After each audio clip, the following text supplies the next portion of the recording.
మాస్కోపై దాడి చేయగలవా అని అనడంతో పాటు అదే సమయంలో ఇంకో మాట కూడా అన్నాడు. అంటే ట్రంప్ ఒక డ్యూయల్ పోస్టరింగ్ చేస్తున్నాడు. ఒకవైపు ఏమో మాస్కోపై దాడి చేయగలవా అని అడిగాడు. చేయగలను, మీరు కనుక నాకు లాంగ్ రేంజ్ మిసైల్స్ ఇస్తే అని జెలెన్స్కీ చెప్పాడు.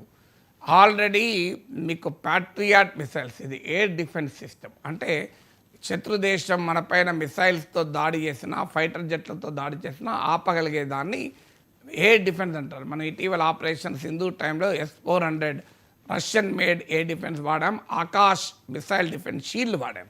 సో అలాంటిది ప్యాట్రియాట్ మిసైల్ షీల్డ్ ఆల్రెడీ మీకు ఉక్రెయిన్కు పంపిస్తున్నాడు. దాంతోపాటు లాంగ్ రేంజ్ మిసైల్స్ కూడా ఇస్తామని, ఇంకా లేట్ అవుతుందని యూరప్తో నాటోతో చెప్పింది అంటే మీ అమెరికాలో ప్రొడక్షన్ చేసి మీకు పంపిస్తాం, ఈలోగా మీ దేశాల్లో నాటోలో ఉన్న యూరోపియన్ కంట్రీస్ వాళ్ళ దగ్గర ఉన్న ఆయుధాలు మొదలు ఉక్రెయిన్ పంపిస్తాయి, తర్వాత అమెరికా